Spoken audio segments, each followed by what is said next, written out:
మనం గత కాలంలో ఒక 2 విషయాలు పరిశుద్ధాత్ముని కొరకైనటువంటి సత్యంలో భాగంగా మరి పరిశుద్ధాత్ముడు శక్తిగల వ్యక్తి అని, దైవ త్రిత్వంలో ఒకరు అని మనం నేర్చుకోవటం జరిగింది. అట్లాగే తదుపరి మనం అన్ని కాలాలలో సృష్టి ప్రారంభం, మానవ సృష్టి ప్రారంభం మొదలుకొని అనేక సందర్భాలలో ప్రత్యక్ష గుడార నిర్మాణం విషయంలోనూ, న్యాయాధిపతులతోనూ, రాజులతోనూ, బాప్తిస్మిచ్చే యోహాను గారి పుట్టుక విషయంలోనూ, యేసుక్రీస్తు ప్రభుల వారి భూలోక రాక విషయంలోనూ, అలాగే ప్రభు పరిచర్యలోనూ, అపోస్తలుల పరిచర్యల్లోనూ, ఆదిమ సంఘ పరిచర్యల్లోనూ ఆయన ఒక కీలకమైనటువంటి పాత్ర పోషించి నడిపించాడు అన్నటువంటి విషయాలు పరిశుద్ధాత్మని కొరకు అనేకం మనం తెలుసుకోవటం జరిగింది. అయితే కొన్ని విషయాలు మనం అంటే నేను ముందు రోజు కొన్ని క్వెషన్స్‌గా వదిలేసినటువంటి వాటిని నెక్స్ట్ డే మనం డిస్కస్ చేసుకుందాం అన్నది ఒక విషయం. నేను మర్చిపోయాను. మీరు కూడా మర్చిపోయారు ఒకటి. రెండోదేంటంటే ఆదిమ ఆదిమ సంఘ క్రైస్తవుల ద్వారా పరిశుద్ధాత్ముడు ఇన్ని కార్యక్రమాలు ఎందుకు జరిగించాడు? నేడు అట్టి కార్యక్రమాలకు ఎందుకు తెరపడింది అన్న దానిలో మనం చాలా చాలా కారణాలు చూసాం. ముఖ్యంగా మనము స్వార్థపరులంగా ఉంటూ మరి దాన్ని సొమ్ము చేసుకుంటాం, సిరికి దాసులమైపోతాం అనే ప్రమాదం ఎక్కువగా ఉంది గనక ఒకటి వాటిని లేకుండా చేశాడనేది దేవుడు అనే విషయం ఒకటి. వాక్యము స్థిరపరచబడింది అనేటటువంటి విషయం. అలా స్థిరపరచబడడం అంటే ఏంటి అర్థం? వాక్యము ప్రబలమై వ్యాపించింది అనే మాటలు గూడా కనబడతాయి పరిశుద్ధ గ్రంథంలో. వాటికున్నటువంటి అర్థాలేంటి అనేటటువంటి విషయం గూడా మనకు తెలియాలి మరొకటిగా. ఈ 2 విషయాలు తెలుసుకున్న తర్వాత, మనం తర్వాత నేడు పరిశుద్ధాత్ముడు మరి ఏ రీతిగా పనిచేస్తున్నాడు, ప్రస్తుతం ప్రెజెంట్ ఏ రీతిగా ఆయన ఆహ్, మనందరిలో కార్యం జరిగించగలుగుతున్నాడు అన్నటువంటి విషయం గూడా మనకు అర్థం గావాలి. సో, ఒక ప్రశ్న వేసి దాన్ని వదిలేయటం జరిగింది. ఎవరికైనా గుర్తుందా?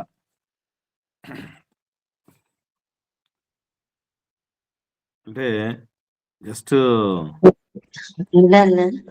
ఉన్నారక్క, చెప్పండక్క. యేసుక్రీస్తు ప్రభుల వారు కుమారుడు, మరి పరిశుద్ధాత్మ దేవుడు కూడా కుమారుడా అని అడిగి. Very good. వెరీ గుడ్ అక్క. Very good. బాగా గుర్తుపెట్టుకున్నారక్క. సంతోషం. ఇక్కడ మనం ఈ ప్రశ్నలు వేసినప్పుడు మీరు చాలా చాలా సమాధానాలు గూడా చెప్పారు. గుర్తుందా? గుర్తొచ్చిందా మీకు?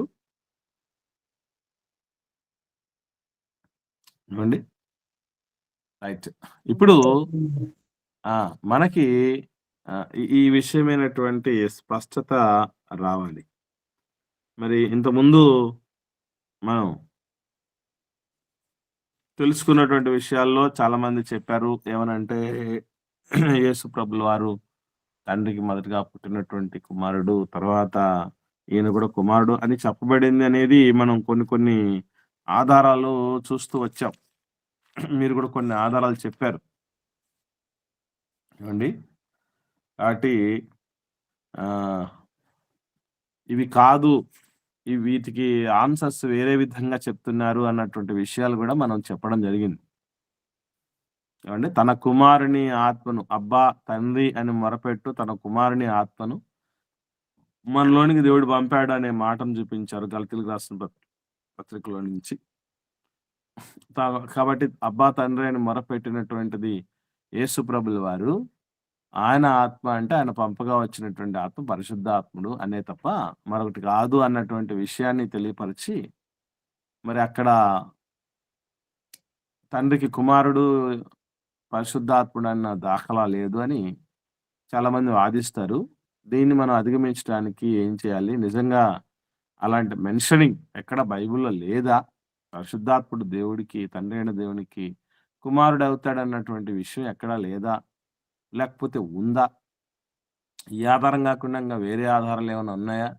ఇవి మనం ఆలోచన చేయాలి. మీరు వర్క్ చేసుకురమ్మని ఏమన్నా చూసుకొనొచ్చారా?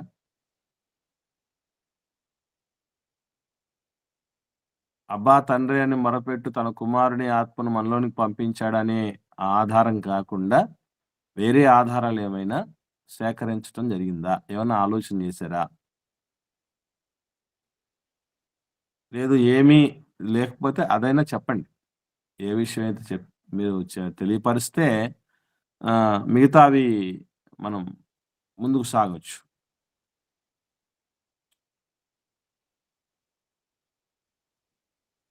ఎవరు మాట్లాడట్లేదు. మీరు అవుననో, కాదనో ఏదో ఒకటి తెలియపరచకపోతే నాకెలా తెలుస్తుంది చెప్పండి? చూడలేదన్నా. ఓకే. ఏది మళ్ళీ మళ్ళీ ఆలోచన చేయలేదు. ఓకే. ఇంకా మిగతా వాళ్ళండి ఎవరేం చేయలేదా అలాగా? వేరే ఆలోచనలేం తట్టలేదా ఎవరికీ?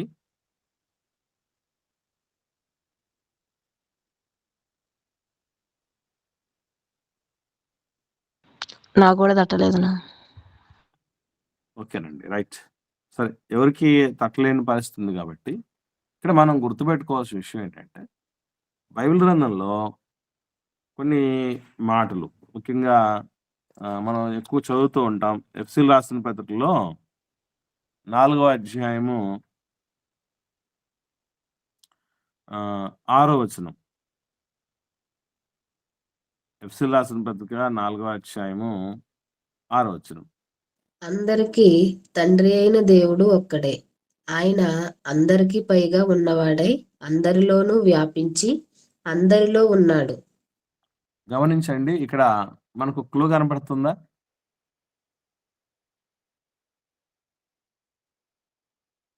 కనిపిస్తుందన్న. ఏమనుంది? అందరికీ తండ్రి.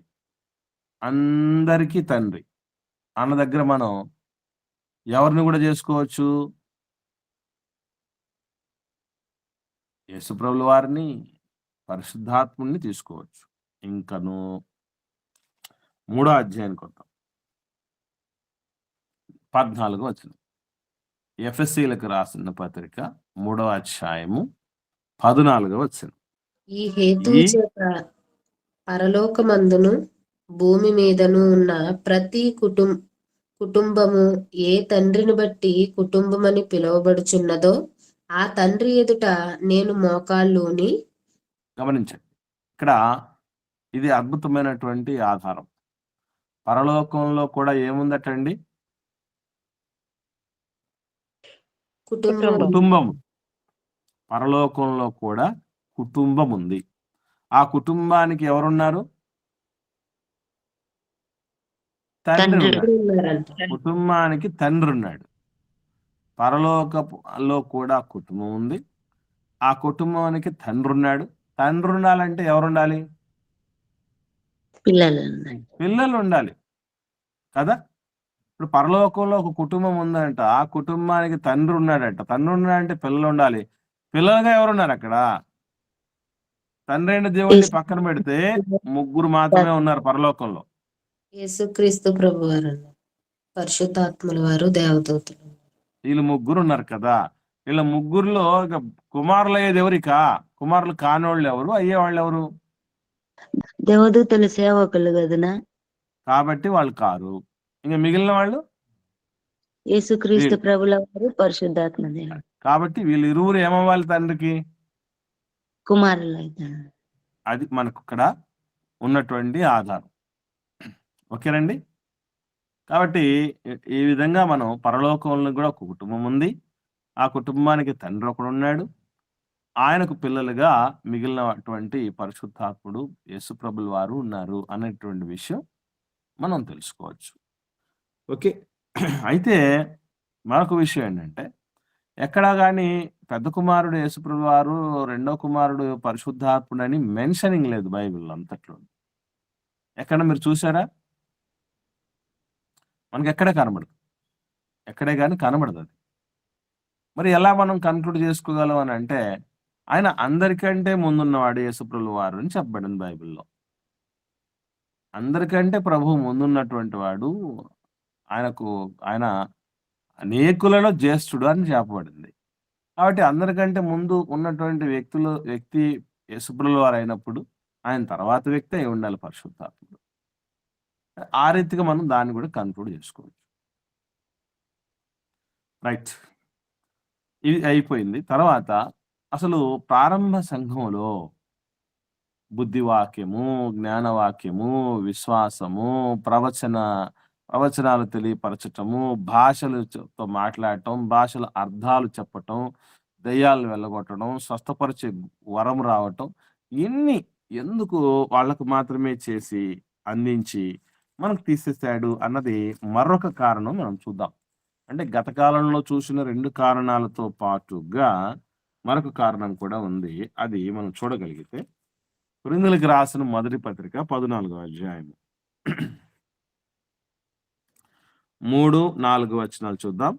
అపోస్తలుడైన పౌలు గారు కొరింథీయులకు రాసిన మొదటి పత్రిక 14వ అధ్యాయం 3, 4 వచనాలు చూస్తే, క్షేమాభివృద్ధియు హెచ్చరికయు ఆదరణ కలిగినట్లు ప్రవచించువాడు మనుషులతో మాట్లాడుచున్నాడు. భాషతో మాట్లాడువాడు తనకే క్షేమాభివృద్ధి కలగజేసుకొనును గాని ప్రవచించువాడు సంఘమునకు క్షేమాభివృద్ధి కలగచేయును. వీటిని చూసిన తర్వాత ఎందుకు ఇవ్వబడ్డాయని చెప్పండి ఇక్కడ.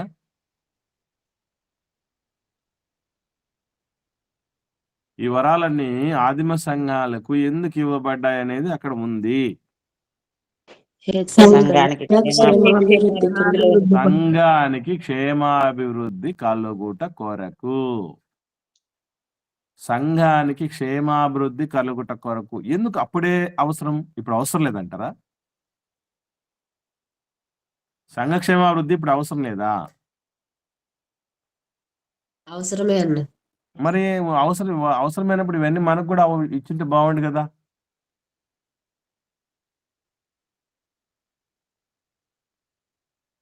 కానీ ఇక్కడ గమనించాల్సిన విషయం ఏంటంటే, అప్పుడు సంఘం అనేది ప్రారంభ దశలో విస్తరిస్తోంది. దట్టు ఎవరి మధ్య ఎక్కువగా విస్తరించాలి? అది యూదుల మధ్య, ఇశ్రాయేలుల మధ్య విస్తరించాలి. తర్వాత అన్యుల్లో కూడా విస్తరించాలి, వేరే సంగతి. ఈ యూదులు ఇశ్రాయేల్ సంగతి ఏంటి? యూదులు దేని మీద బేసిస్ అయి ఉంటారండి? యూదులు పౌలు గారు మాట్లాడతారు కదా, యూదులు ఏమడుగుతున్నారంట?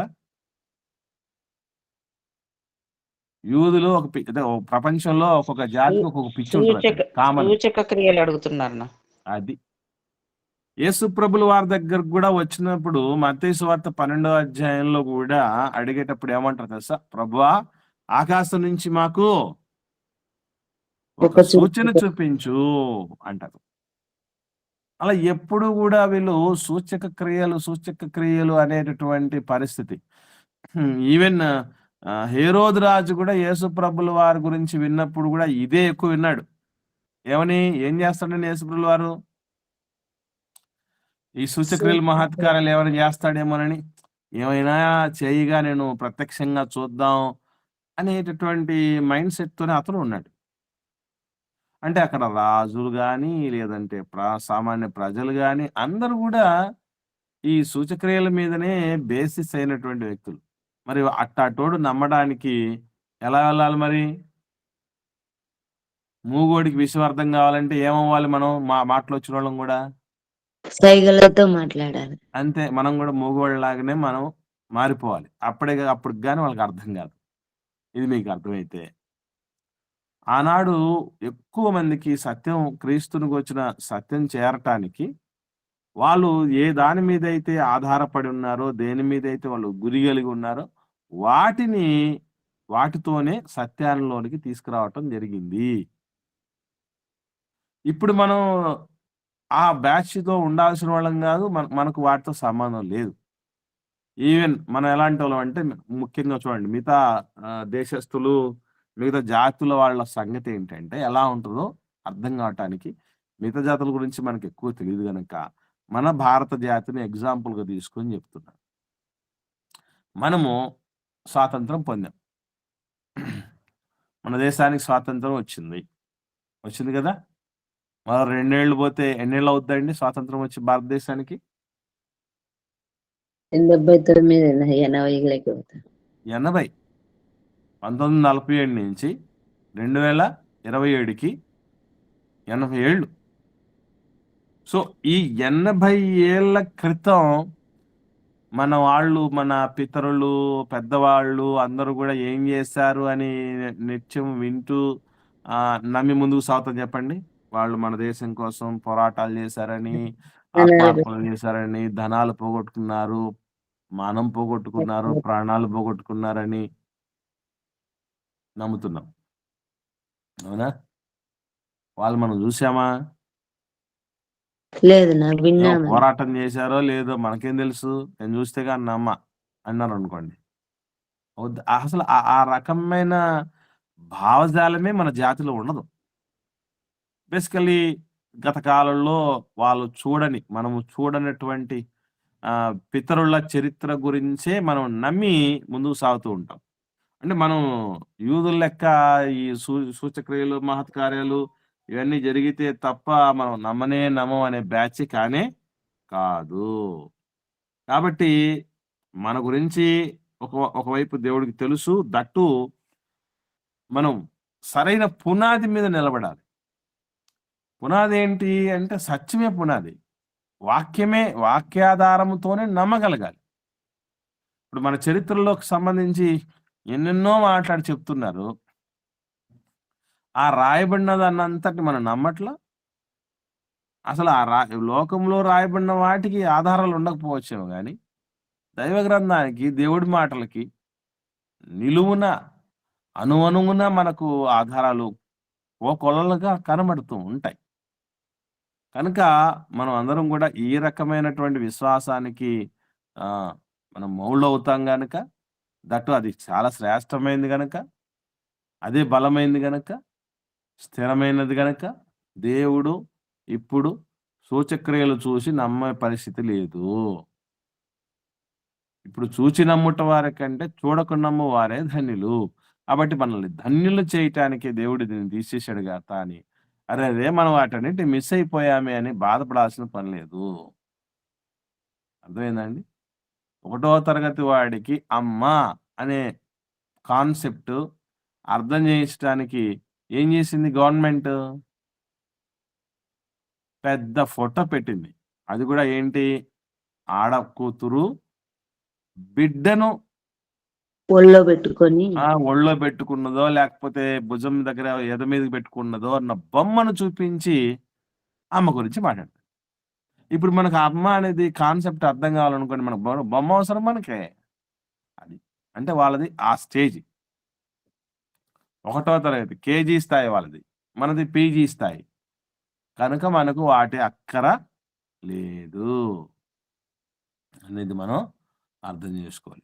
స్కూల్కి పోవాలంటే స్టార్టింగ్లో అంగన్వాడీకి కానీ లేదా మనం కేజీల్లో పిల్లలు వేసేటప్పుడు స్కూల్కి పోవడానికి ముందు ఎన్ని పెడతామని చెప్పండి. అక్కడ స్కూల్లోనే చాలా చాలా ఉంటాయి. ఆడుకోవటానికి, ఆ పిల్లలు పడుకోవటానికి, వాళ్ళు తినడానికి అన్ని తాయిలాలు పెడతాం.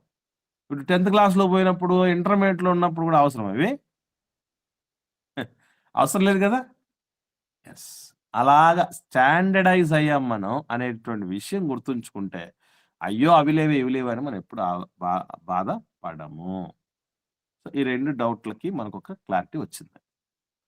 తర్వాత ఇప్పుడు పరిశుద్ధాత్ముడు ఏ రీతిగా మనకు పనిచేస్తున్నాడు, అసలు ఇప్పుడు కాలంలో ఉన్న మన మధ్యకు మనలోనికి పరిశుద్ధాత్ముడు రావటానికి ఏం చేయాలి? ఇప్పుడు ఒకనాడు వచ్చినటువంటి విధానం ఏంటి? అపోస్తలు చేతులుంచగా పరిశుద్ధాత్ముడు వాళ్ళలోనికి వచ్చేవాడు, వాలేవాడు అనేది మనం చూసాం. మరి ఇప్పుడు ఎలా వస్తాడు ఆయన అని అంటే, ఇప్పుడు చేతులుంచటానికి అపోస్తలు లేరు, పరిశుద్ధాత్ముడు మనలోనికి వచ్చే విధానము, దిగే విధానము, వాలే విధానం కానే కాదు. మరి ఎలాగా అని అంటే ఒకసారి చూద్దాం. అపోస్తలుల కార్యములు 2వ అధ్యాయము 38వ వచనాన్ని చూద్దాం. అపోస్తలుల కార్యములు 2వ అధ్యాయము 38వ వచనం. పేతురు, మీరు మారు మనసు పొంది పాప క్షమాపణ నిమిత్తము ప్రతి వాడు యేసుక్రీస్తు నామమున బాప్తిసము పొందుడి, అప్పుడు మీరు పరిశుద్ధాత్మ అనువరము పొందుదురు. అంటే ఇప్పుడు పరిశుద్ధాత్ముని పొందుకోవటానికి ముందు ఏం జరగాలటండి? యేసుక్రీస్తు నామంలో బాప్తిసం పొందాలి. అంతకంటే ముందు మారు మనస్సు పొందాలన్న. ఒక చిన్న స్టెప్ బై స్టెప్ వెనక్కి పోదు అందాం. బాప్తిస్మానికి ముందు మారు మనసు, మారు పాపక్షమాపణ. పాపక్షమాపణ జరగాలి. పాపక్షమాపణ జరగడానికి ముందు ఏం జరగాలి? మనసు మారు మనసు రావాలి. మారు మనసు ఎప్పుడు వస్తుంది? నమ్మినప్పుడు వస్తుంది. విని నమ్మాలంటే ఏం చేయాలి? వినాలి. వినాలి. విన్న తర్వాత నమ్మకం వచ్చాలి. వినుట వలన విశ్వాసం విశ్వాసం కలుగు. విశ్వాసం నుండి మారు మనసు మారు మనసు కలుగుతుంది. మారు మనసు నుంచి పాప క్షమాపణ కలుగుతుంది. అక్కడి నుంచి రక్షణ పొందుకుంటాం. ఇవన్నీ స్టెప్ బై స్టెప్ జరగాల్సింది. అందుకే ఉపదేశ క్రమము అని చెప్పడం జరిగింది. అందుకే బాప్తిస్మము ఉపదేశ క్రమమును అనుసరించి పొందుకోవాలి. ఇంకా నేను ధర్మశాస్త్రం అనేటటువంటిది దాని గురించి చెప్పేటప్పుడు మరింత క్లారిటీగా వాటి గురించి తెలుసుకుంటామని కూడా చెప్పడం జరిగింది. ఏదేమైనా ఇప్పుడు పరిశుద్ధాత్ముడు మనలోనికి రావాలంటే పద్ధతి ఏంటి అంటే బాప్తిస్మం పొందుట. ఇంతకుముందు మీకు చెప్పాను, ఆయన రావాలి అంటే ముందుగా ఆయన గురించి తెలుసుకోవాలి. ఆయన గురించి మన గురించి తెలిసిన చోటే మనం ఉండాలనుకుంటాం. మేము ఊరికి వెళ్ళాం, మీరు కానీ నేను కానీ ఎవరైనా కానీ ఊరికి వెళ్ళాం అనుకోండి, అక్కడ ఎవరి దగ్గర ఉండాలని మనం అనుకుంటాం, స్టే చేయాలనుకుంటాం చెప్పండి? తెలిసిన వాళ్ళ కాడ ఖచ్చితంగా మన గురించి తెలిసినటువంటి వాళ్ళ దగ్గర ఉండాలనుకుంటాం. మేము హైదరాబాద్ వెళ్ళాం, పిల్లలకి ఎగ్జామ్స్ నిమిత్తము రాయించడం కోసం వెళ్ళాం, మీకు తెలుసు కదా. మేము అక్కడ పాలన్నయ్య ఇంటికి వెళ్ళాం. ఎందుకు ఆయన ఇంటికి వెళ్ళాం? మనకు తెలిసిన ఆత్మీయులు కనుక, మన గురించి ఎరిగినటువంటి వారు, మనల్ని ఆత్మీయులుగా గుర్తించగలిగినటువంటి వాళ్ళు, మనల్ని గౌరవించగలిగినటువంటి వాళ్ళు, మనం ఆశలకు అభిరుచులకు అనుగుణంగా వెళ్ళేటటువంటి వాళ్ళు అక్కడ ఉండాలనుకుంటాం మనం. సో ఇదే విషయాన్ని గమనిస్తే పరిశుద్ధాత్ముడు ఎవరి దగ్గరకు వచ్చి ఉంటాడు, ఎవరిలో ఉంటాడు అని అంటే ఆయన గురించి అసలు ఏమి తెలియనటువంటి వాళ్ళ దగ్గరకు వచ్చి ఆయన ఎందుకు ఉంటాడు? అసలు ఆలోచన చేయండి.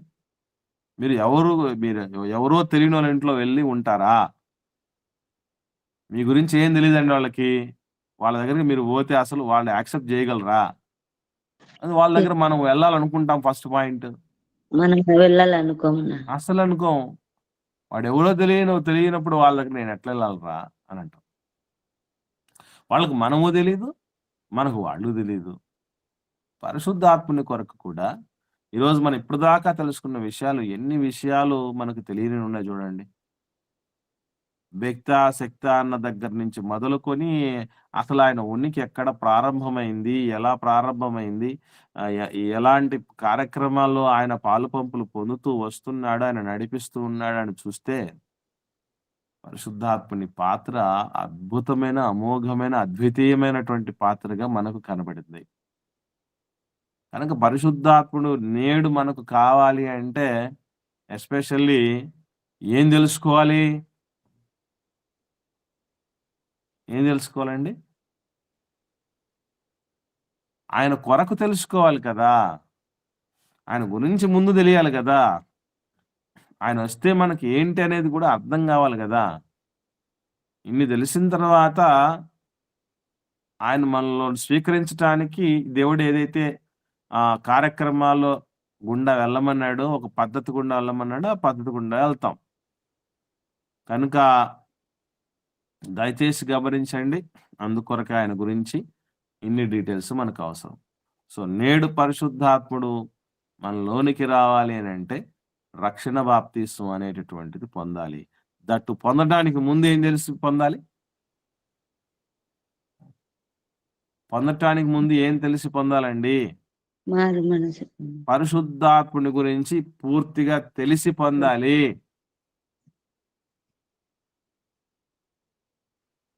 అర్థమవుతుందా? కాబట్టి నేడు పరిశుద్ధాత్ముడిని పొందే విధానం అదైతే, మరి ఆయన పొందిన తర్వాత ఇంకా ఏం జరుగుతుంది, పొందటానికి ముందు ఏం జరుగుతుంది అనేది కూడా బైబిల్లో స్పష్టంగా రాయబడింది. అది చూద్దాం మనం. పేతురు గారు రాసినటువంటి మొదటి పత్రిక మొదటి 2 అధ్యాయాలు చూద్దాం.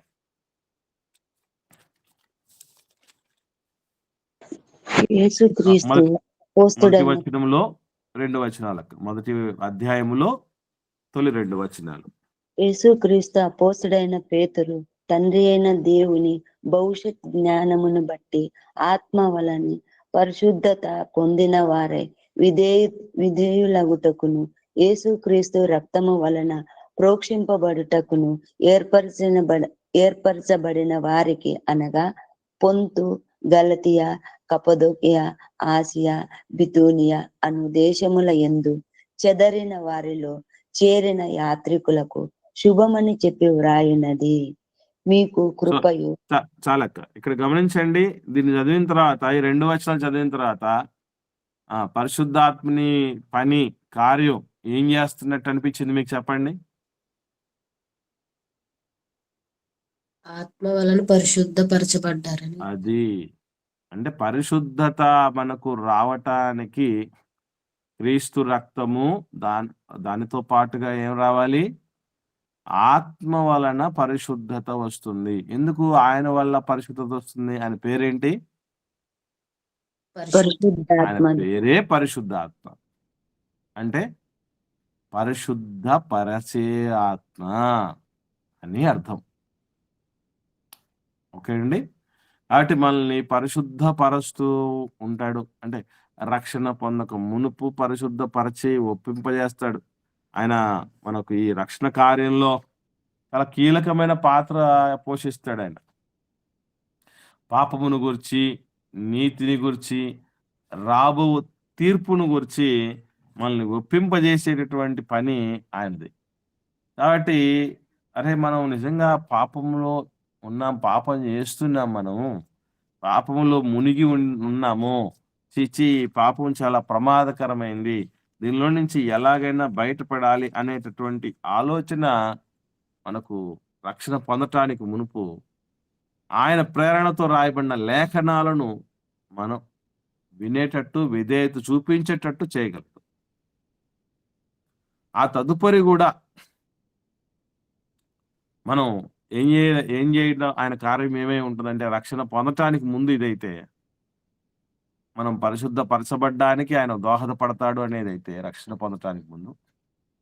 పరిశుద్ధపరచబడిన తర్వాత ఏం జరుగుతుంది అనేది కూడా బైబిల్లో చాలా స్పష్టంగా దేవుడు రాయించాడు. అదే ఏంటో చూద్దాం మనం ఒకసారి. రోమిలకు రాసిన పత్రిక 8వ అధ్యాయము 14వ వచనం నుండి చూద్దాం. అపోస్తలుడైన పౌలు గారు రోమిలకు రాసిన పత్రిక 8వ అధ్యాయము 14వ వచనం నుండి చూద్దాం. దేవుని ఆత్మ చేత ఎందరూ నడిపింపబడుదురో వారందరూ దేవుని కుమారులై ఉందురు. ఏలయనగా మరలా భయపడుటకు మీరు దాస్యపు ఆత్మను పొందలేదు గాని దత్తపుత్ర ఆత్మను పొందితిరి. ఆ ఆత్మ కలిగిన వారమై మనము అబ్బా తండ్రి అని మొరపెట్టుచున్నాము. మనము దేవుడు. చాలక్క, ఇక్కడ మీరు గమనించండి. ఈ 2 వచనాల్లో పరిశుద్ధాత్మని యొక్క కార్యాలు ఏమై ఉన్నాయి, మనం ఇప్పటి తరానికి, ఇప్పటి కాలానికి ఏమై ఉన్నాయి అనేది ఏం చూస్తున్నాం చెప్పండి? దేవుని కుమారులు అనబడతారన్న పరిశుద్ధాత్మ. అంటే దానికంటే ముందు ఒకటి ఉందమ్మా, నడిపించబడటం. నడిపించబడటం అంటే ఇప్పుడు మనం పాట అనేది కొంచెం అప్డేట్ చేసుకోవాలి. పాట పాడుతుంటాం కదా మనం, నడిపించటం అనే పదం చూడగానే మనకి ఏం పాట రావాలి? గుర్తొచ్చింది ఏమన్నా? నడిపిస్తాడు నా దేవుడు. ఇంకా ఇంకా ఇంకా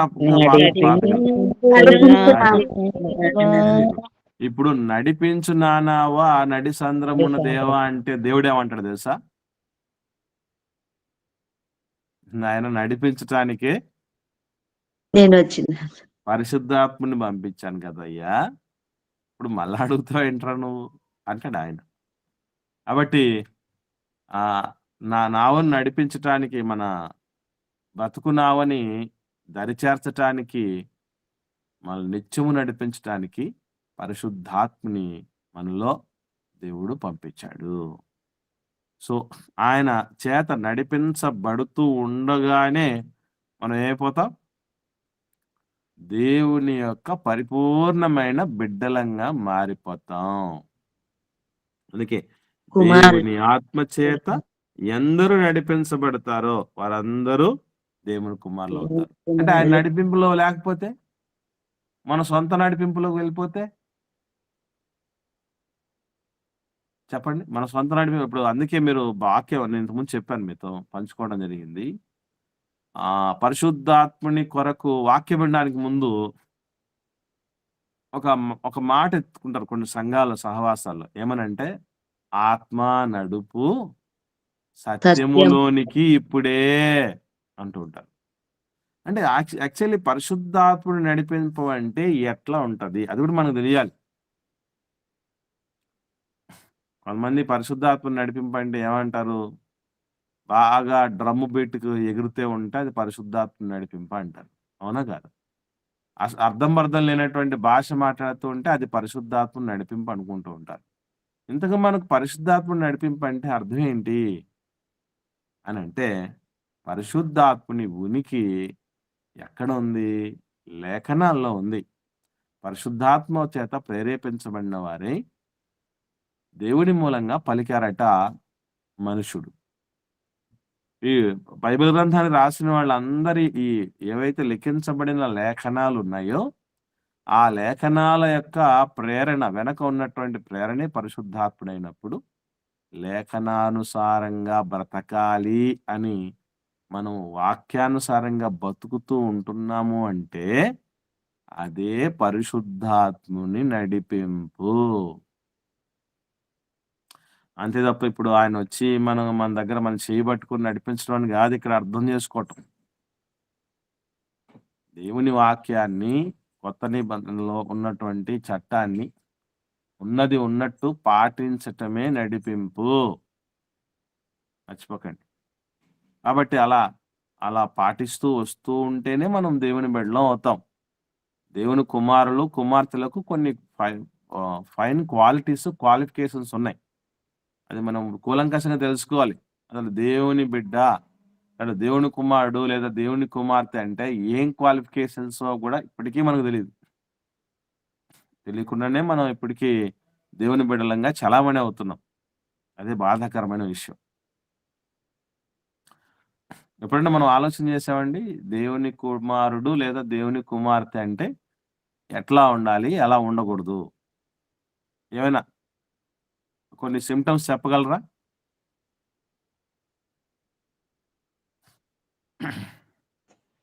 దేవుని కుమారుడు అని అంటేనా సత్ప్రవర్తన కలిగి ఉండాలన్న.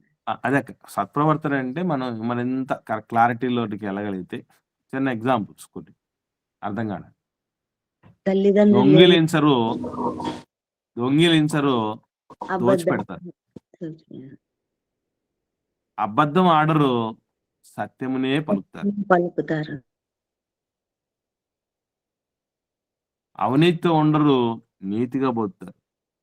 అవినీతి అనగానే చాలా రకాల అవినీతులు ఉన్నాయి. ఎస్పెషల్లీ అవినీతి అనగానే అతిపెద్ద అవినీతి ఏంటంటే లైంగిక అవినీతి.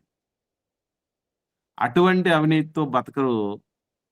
జీవితంలో నమ్మకంగా ఒకరికి బద్దులై బతుకుతారు. ఇలా చాలా ఉన్నాయి.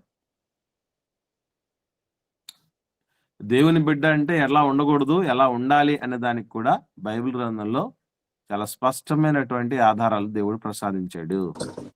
సమాధానపరచువారు ధన్యులు, వారు దేవుని కుమారులు. వెరీ గుడ్ అమ్మా. మనం సమాధాన పడతాము, సమాధాన పరుస్తాం దేవుని పిల్లలు అంటే. మరి దేవుని పిల్లలు కానోళ్ళు అంటే ఎట్లా ఉంటారన్నమాట? ఎప్పుడు అసమాధానంగానే ఉంటారు. అసమాధాన వాతావరణం. మనం పోతే అక్కడ గొడవలే, మనం పోతే అక్కడ ఈ కొట్టుకు సావటాలే, మనం పోతే వాతావరణం బాగున్నదంతా కూడా చెడిపోద్ది. మనం ఎంటర్ అయిపోతే పెంట అయిపోద్ది. అలాగ ఉంటే వాళ్ళు దేవుని పిల్లలు కాదని అర్థం. అర్థమైందండి? ఇలా చాలా ఉన్నాయి. చాలా ఉన్నాయి, గమనించండి. సో ఇలా దేవుని పిల్లలంగా నడిపించబడటం అంటే ఏవైతే వాక్యము వద్దు అంటుందో వాటిని చేయకుండా పోవటం, ఏదైతే కద్దు అంటుందో వాటిని చేస్తూ పోవటం అనేది ఆత్మచేత నడిపించబడటం అని అర్థం. కాబట్టి మనం దేవుని రక్షణలోనికి రావటానికి పరిశుద్ధాత్ముని యొక్క కార్యాలు అన్నీ కూడా పనిచేస్తూ, సత్యవాక్యం ఆయన ప్రేరణతో ఉన్నటువంటి వాక్యమే మనం వినిపించబడుతూ ఉండి, మనసు మార్చుకొని మనం ఒప్పుకొని రక్షణ పొందుకోవటం అనేటటువంటి కార్యం ఒకవైపు జరుగుతుంది. మరోవైపు గమనించగలిగితే రక్షించబడిన తర్వాత కూడా నడిపింపు అనేటటువంటిది పరిశుద్ధాత్ముని చేత జరుగుతుంది. సో పరిశుద్ధపరచబడటం, అలాగే పరిశుద్ధతను నిత్యము కొనసాగించుకోవటం, ఇవన్నీ కూడా పరిశుద్ధాత్ముని యొక్క నేటి కాలపు కార్యాలు. అవి ఆయన ఉన్నాడని చెప్పటానికి, మనలో ఉన్నాడా లేడా అని చెప్పటానికి ఇవన్నీ రుజువులు. నేటి కాలపు పరిశుద్ధాత్మని మనలోనికి ఆహ్వానించటానికి మనకు ఇన్ని సిద్ధపాట్లు ఉండాలి, ఇంత ప్రీవియస్ నాలెడ్జ్ మన మీద ఉండాలి. సో దేవుని కుమారులంగా మనం మారటానికి, మారినటువంటి వాళ్ళం కాన్స్టెంట్గా అంటే స్థిరంగా దేవుని బిడ్డలుగానే కొనసాగటానికి పరిశుద్ధాత్మని యొక్క నడిపింపు ఎంతో అవసరమై ఉంటుంది. కాబట్టి నడిపింపనగానే, మళ్ళీ చెప్తున్నాను మీకు, నడిపింపనగానే ఏదో కాదు, మనం అనుకుంటున్నది కాదు. ఆత్మ నడిపింపు అంటే ప్రవచనం కాదు. ఆత్మ నడిపింపు అంటే అర్థం కాని భాషలు మాట్లాడటం కాదు. ఆత్మ నడిపింపు అంటే గంతులు వేయటం కాదు. ఆత్మ నడిపింపు అంటే పిచ్చి పిచ్చిగా వ్యవహరించటం కాదు. ఆత్మ నడిపింపు అంటే కొత్త నిబంధన చట్టానుసారంగా జీవించటం. ఎందుకనంటే పరిశుద్ధాత్ముడి వల్లనే చట్టం ఇవ్వబడం జరిగింది. సో దేవుణ్ణి గౌరవిస్తున్నాం అనంటే, దేవుణ్ణి ప్రేమిస్తున్నాం అంటే దేవుడి వాక్యాన్ని పాటించటమే, మర్చిపోకండి. అట్లాగే పరిశుద్ధాత్మను మనం కలిగి ఉన్నామనంటే వాక్యానుసారంగా బతకటమే అనేది తప్ప మరొకటి కాదు. సో ఇందు మూలంగా పరిశుద్ధాత్ముని కొరకు తూకీగా తెలిసినటువంటి విషయాలు. మొదటగా ఆయన దైవ త్రిత్వంలో ఒకరు. తండ్రైన దేవుని వలె, యేసు ప్రభుల వారి వలె ఆయన కూడా దేవుడు, పరిశుద్ధాత్మ దేవుడు. అలాగే ఆయన శక్తి కలిగిన వ్యక్తి, శక్తి కలిగినటువంటి వ్యక్తి, పరిపూర్ణమైన శక్తి, పరిపూర్ణమైన వ్యక్తి అనేటువంటి విషయం మనం మర్చిపోకూడదు. సృష్టి ప్రారంభములోను, మానవ నిర్మాణములోను ఆయన పాత్ర ఎలాగైతే తండ్రైన దేవుని పాత్ర ఉందో, యేసుప్రభుల వారి పాత్ర ఉందో, పరిశుద్ధాత్మని పాత్ర కూడా ఉన్నది. అక్కడి నుంచి మొదలుకొని ప్రత్యక్ష గుడారపు నిర్మాణంలోను, అట్లాగే న్యాయాధిపతులు నడిపించుటలోను, రాజులను యుద్ధాల్లో విజేతలుగా నిలుపుటలోను, ఆ తదుపరి బాప్తిస్మిచ్చే యోహాను గారు పుట్టుక విషయంలోను అనేకులను దేవుడి వైపు తిప్పుతున్నాము అని అంటే దేవుడు పరిశుద్ధాత్ముడు మన వెనక కూడా ఉన్నాడని మనం అర్థం చేసుకోవాలి.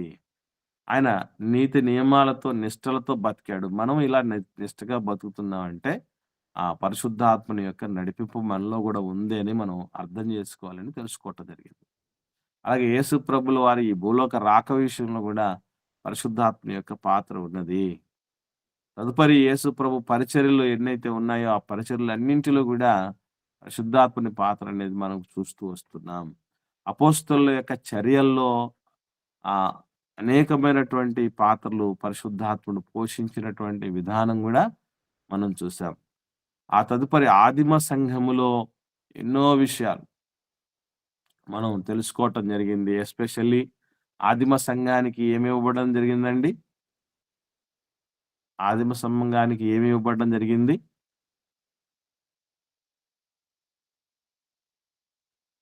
అన్ని మర్చిపోయారైతే. ఆదిమ సంఘానికి ఏమి ఇవ్వడం జరిగిందండి? వరాలు ఏమ్మా? ఇవ్వడం జరిగింది. వరాలు ఇవ్వడం. కృపావరములు ఇవ్వబడ్డాయి. కృపావరములు ఇవ్వబడ్డాయి. ఎన్ని ఇవ్వబడ్డాయి? అన్నీ ఒకరికే ఇచ్చారా? అది కూడా మనకు క్లారిటీ ఉండాలి. అన్నీ ఒకరికే కొందరికి ఇవ్వబడలేదు. కొందరికి కొన్ని కొందరికి కొన్ని ఇవ్వడం జరిగింది. 1 లేదా 2 లేదా 3 మాత్రమే ఒకరికి ధారాదత్తం చేయటం జరిగింది దేవుడు. అందరికీ అన్నీ వస్తే మనం కొంచెం తెలిస్తేనే మనం అసలు తట్టుకోలేకున్నాం మనల్ని. ఇక అన్నీ ఒకరికే తెలిసిందంటే పరిస్థితులు దేవుడు ఎట్లయిపోతాయి? తెచ్చా. ఇంకా కళ్ళు నెత్తికెక్కిపోతాయి. గర్విష్ఠులు అయిపోతారు. అలాగని అంటే చచ్చిపోయేలోపు అయితే తెలియాలి మనకు. ఎందుకంటే నెక్స్ట్ మూమెంట్ చావైతే ఇంకా ఆ తర్వాత ఉప్పొంగిపోవటానికో లేకపోతే ఈ మనం గర్వించడానికో మనమే ఉన్నాం గనక సమస్య ఉండదు. కాబట్టి చచ్చిపోయేలో పరిపూర్ణతలోనికి రావాలి తప్ప ప్రారంభంలోనే పరిపూర్ణతలోనికి రావాలన్న తపన మనకు మంచిది కాదు. త్వరితగతిన వచ్చిన స్వాస్థ్యం ఎక్కువ కాలం నిలబడదంట. అంటే మనం చాలా కన్సిస్టెంట్‌గా స్థిరంగా నేర్చుకుంటూ రావాలి. సత్యం చాలా అవసరం అది. కొంతమంది ఉంటారు. మా కొలీగ్ ఒక అతను ఉన్నాడు. ఆయనకు 31 ఏళ్ళు వయసు ఇప్పుడు. ఈ 31 ఏళ్ల వయసులోనే 60 ఏళ్ల ముసలోళ్లకు ఎంత అనుభవం రావాలో అంత అనుభవం గడించేశాడు. దీనివల్ల ఏమైపోయిందనంటే ఏందో నా లైఫ్ బోర్ అనిపిస్తుంది అంటున్నాడు ఇప్పుడే. ఎందుకు? ఎప్పుడు చూసినా పెద్దవాళ్ళతోనే స్నేహం చేస్తూ ఉంటాడు. స్నేహం చేయడంలో తప్పులేదు, అనుభవాలు తెచ్చుకోవచ్చు. కానీ చాలా అడ్వాన్స్డ్‌గా నేర్చుకుంటూ ఉంటాడు. అది చాలా ప్రమాదకరమైనటువంటి పరిస్థితి తీసుకొచ్చి ఆయనకు వైరాగ్యం ఇప్పుడే వచ్చేటట్టు చేసింది. అంటే ఇక్కడ మనం అన్నీ తెలియాలన్న తపనతో ఉండాలి. ఎన్ని తెలిసినా ఇంకా ఎంతో తెలియాల్సింది ఉంది అన్నటువంటి ఆలోచన మనకుండాలి. మళ్ళీ చెప్తున్నా. అన్నీ తెలియాలన్న తపన మనకుండాలి. ఎన్ని తెలిసినా ఇంకా తెలియాల్సినవి ఉన్నవి అన్నటువంటి వెలితి మనకుండాలి. ఆకలి ఉండాలి.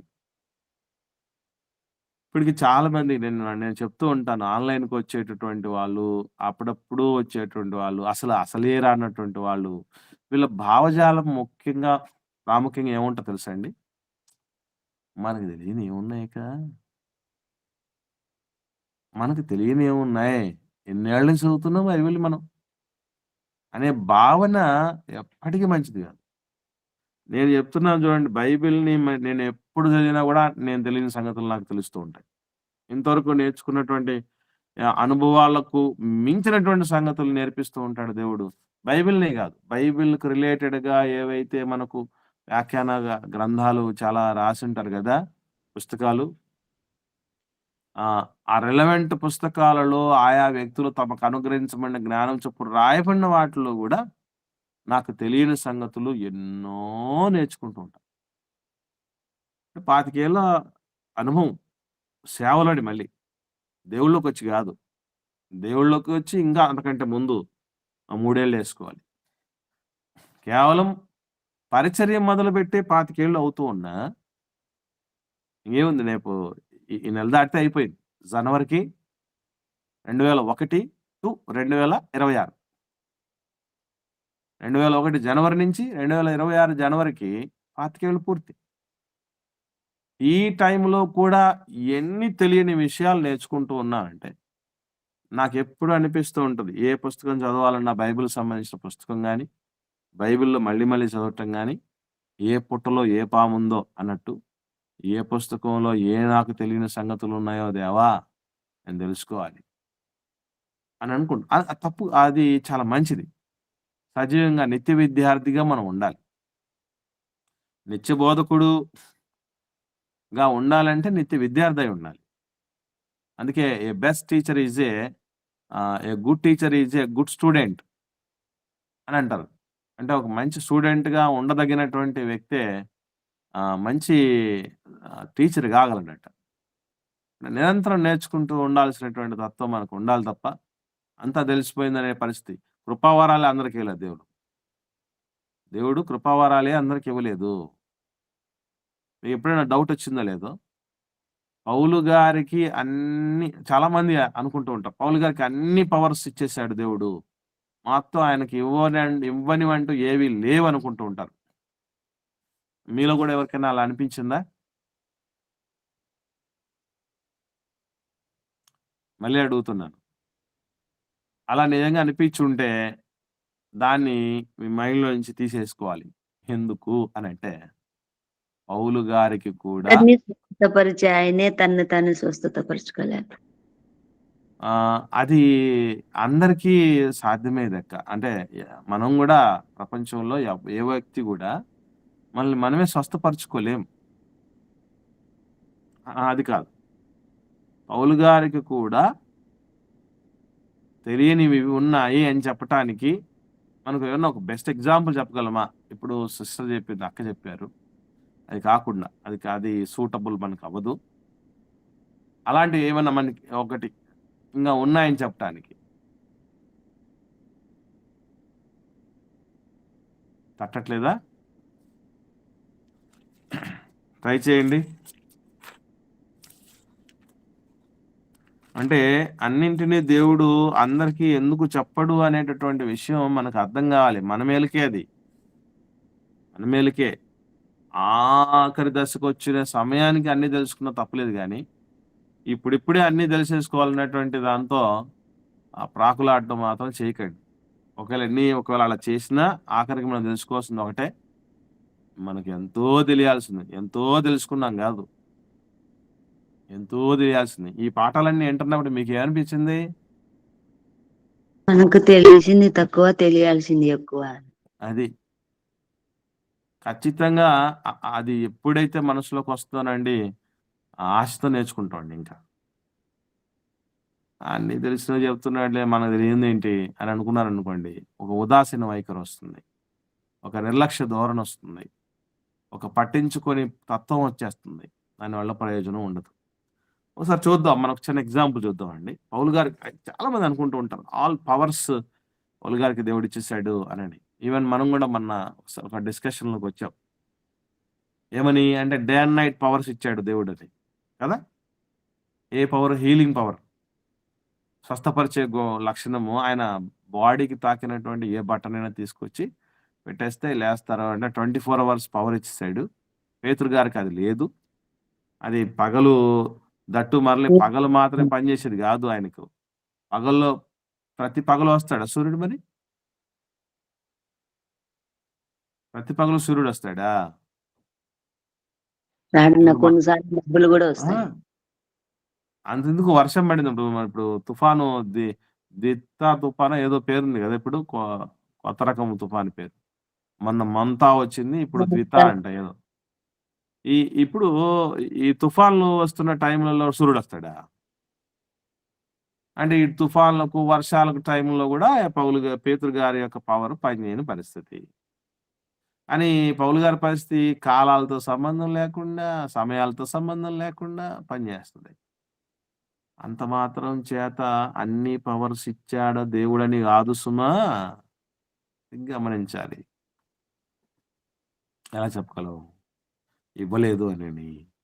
అంటే అపోస్తలుల కార్యాలు 15వ అధ్యాయం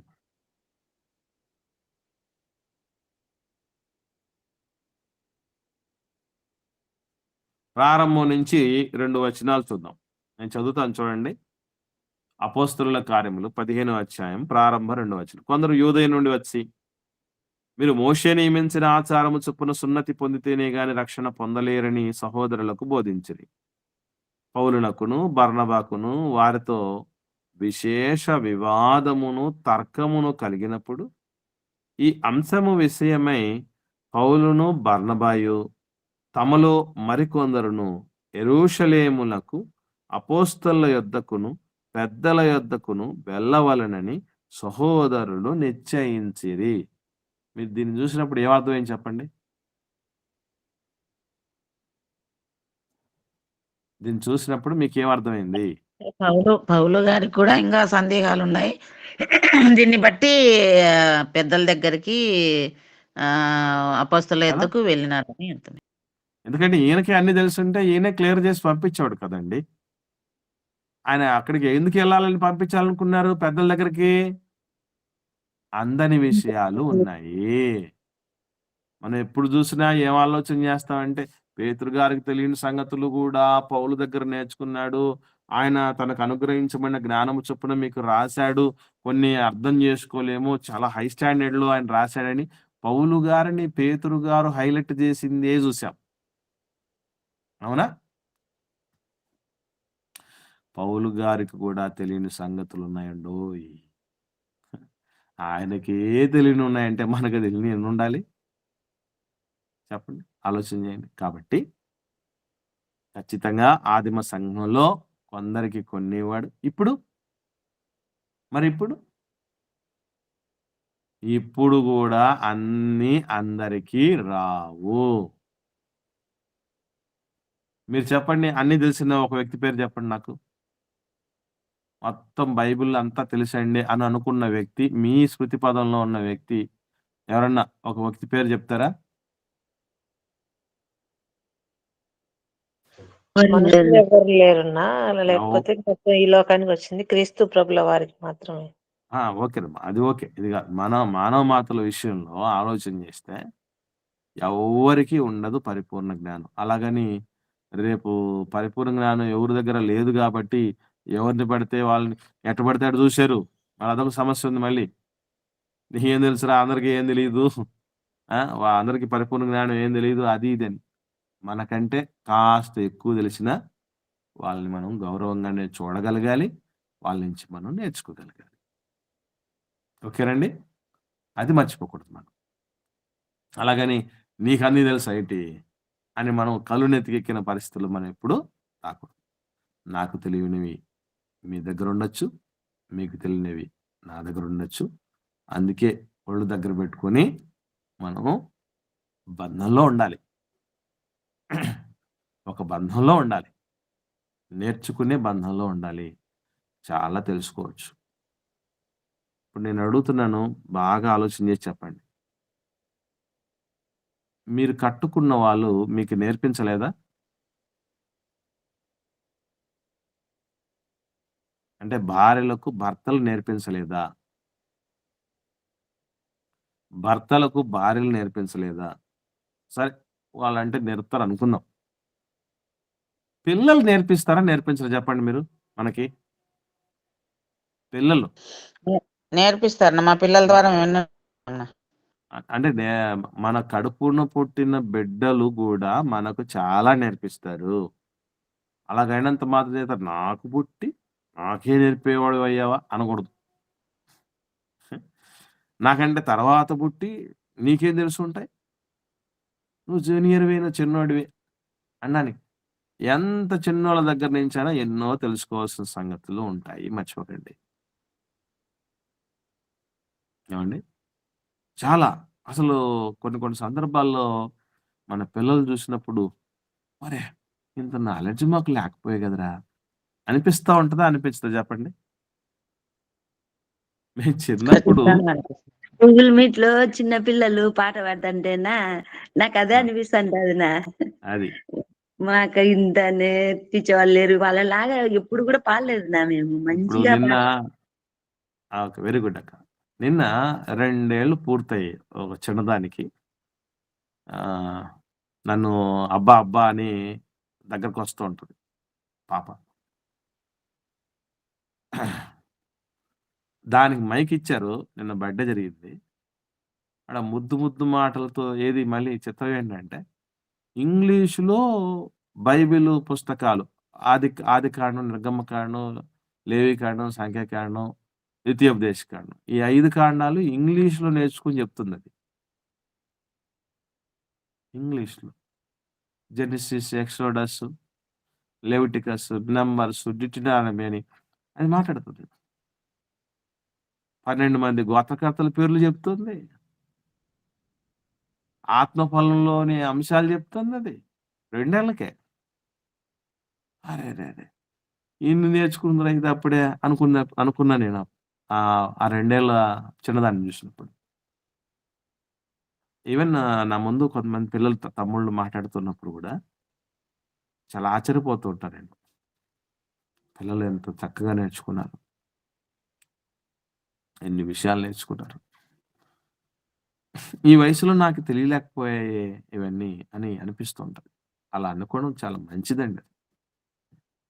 కాబట్టి దయచేసి అన్నీ నాకు తెలిసిపోయాయని ఎవ్వరు అనుకోకండి.